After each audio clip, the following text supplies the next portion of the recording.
Hello, and welcome to History Check. I am Sam, I'm going to be your host, as well as the DM for our newest campaign, Scavengers.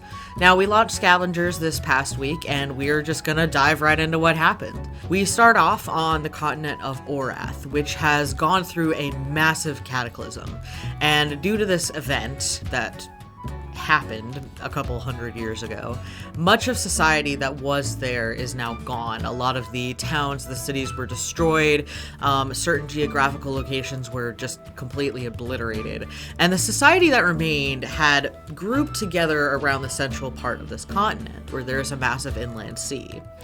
And the congressional body of this new society has instructed an adventuring guild to basically go around the continent, re-explore this territory, as well as retrieve artifacts, hunt monsters, and just generally see what's out there. And all of these guilds are run by one Cathrock Blackjaw, who is himself a congressional leader.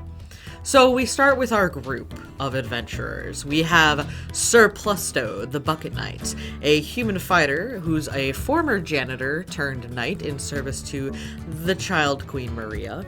We also have Calyx, a goblin shadow monk with interesting mysterious ties to the Shadowfell, who may or may not hear the voice of his mentor in his head. We're not sure yet. We'll find that out. There's also Kelrin, a noble high elf, who's also a pretty darn good necromancer.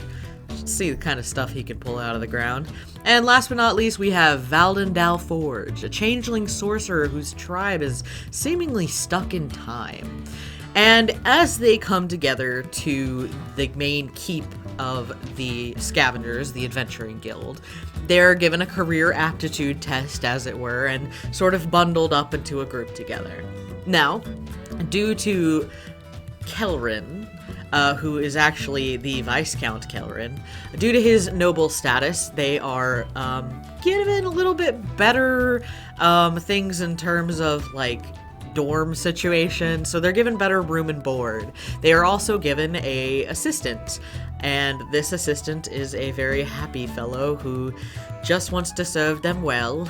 Kind of a little my version of Michael Caine, more or less. It's really terrible, but you should check it out anyway because it makes me laugh, and if it makes me laugh, it'll make you laugh, trust me. So they come together as a group, and in the morning, they are able to choose their first assignments. Now, the way that assignments work is they will be given a variety of different missions, either in the form of rescue, reconnaissance, recovery, or just general exploration. And their missions can be anything from, you know, oh, you need to go over here and fight this group of wandering bandits, to like, oh yeah, we hear some weird sounds from that forest, so we need you to go check the forest out, eh? And so they're allowed to pick which ones they want. There are some, though, that are structured as priority. These are usually the rescue missions. So in the morning, they are given the option of two missions. One is to rescue another adventuring group that has not checked back in with the guild. Basically, the mission is go to this cave, find out what happened to this group. If you bring them back alive, if you bring back bodies, we'll pay you. The other mission was to take on a group of trolls in a nearby ruin. So they decided, let's do both, but let's start with the rescue mission in the cave.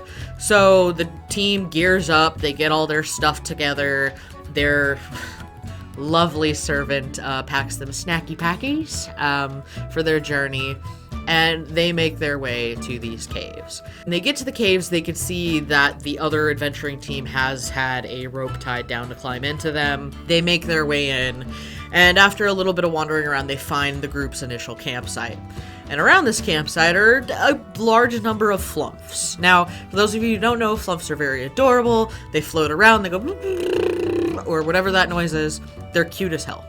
They're also technically good in nature, but sometimes they can be, you know, have a little bit of an attitude. So these ones, generally, you know, we're kind of like, what are you doing here? This is our cave. So the longer that the group stayed there, the more agitated the flumps became. And when the flumps got agitated, the group got agitated. So combat ensued. The group made quick work of the flumps, taking them out quite easily, and then made their way deeper into the cave, following the tracks of the other group.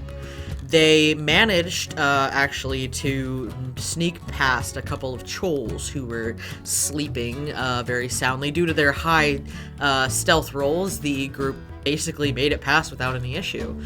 And as they continued, they found another encampment. This one had the bodies of other aberrations lying around, so the group kind of got the sense that, oh yeah, this group was kind of clearing this cave out, you know, taking care of the aberrations in here. And they go down a little further, and a little further, and throughout this entire cave, things are very wet. It's hard terrain, and the water in the area is fouled. And as they get to the very bottom part of the cave, there is a large, just absolutely massive cavern with an underground lake.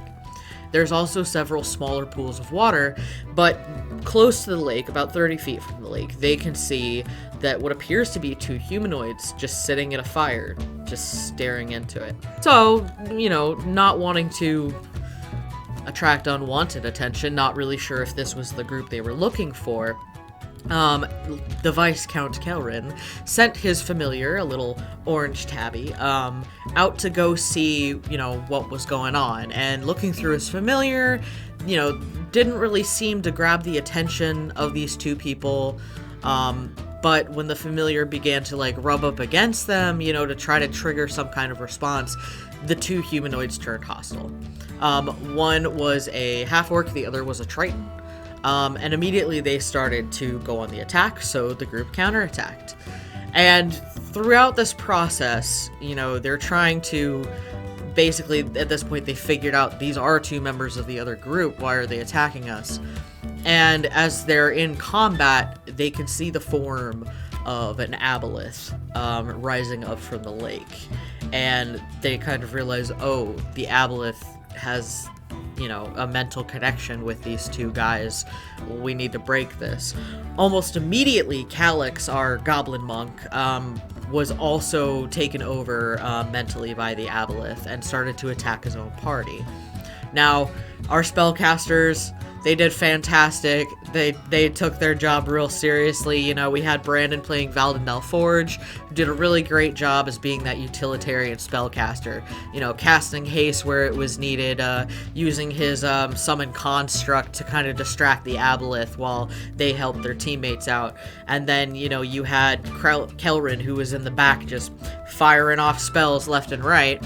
And then you also had our fighter, who was taking on the warlock half-orc and the paladin triton kind of by himself until their monk was able to get the sense kind of knocked back into him more or less.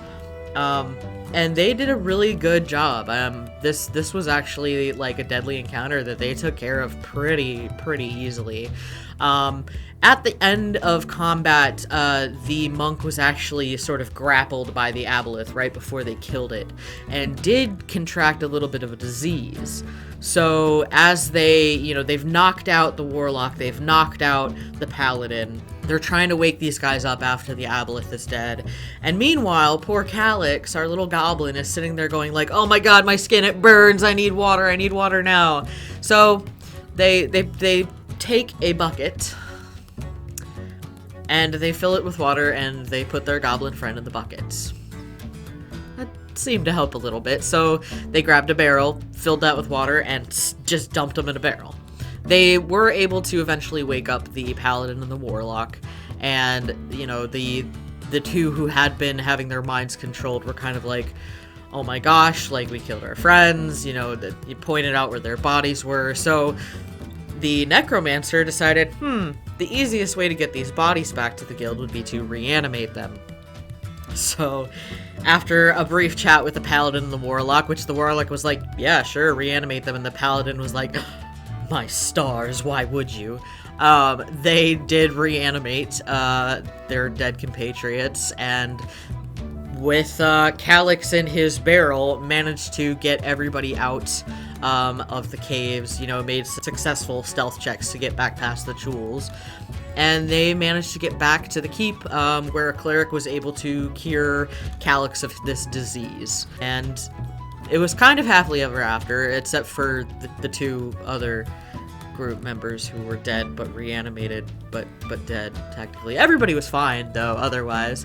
The group did get paid for their journey. They also got, you know, one nice pair of some boots, so that was pretty neat, and they are getting ready to settle down for tonight. So we will find out next time tomorrow whether or not they're gonna go take care of these trolls, and I'm really excited to see how this new campaign plans out. I think that the players are really excited for it. They've got a really interesting group dynamic, so hopefully you'll hop on board for this. We're gonna be doing this campaign for about 8 to 10 weeks, so you know, if you can't watch it every Friday, we do post the VODs up on Monday on YouTube. Feel free to give us a check out, and thanks for being here. Bye!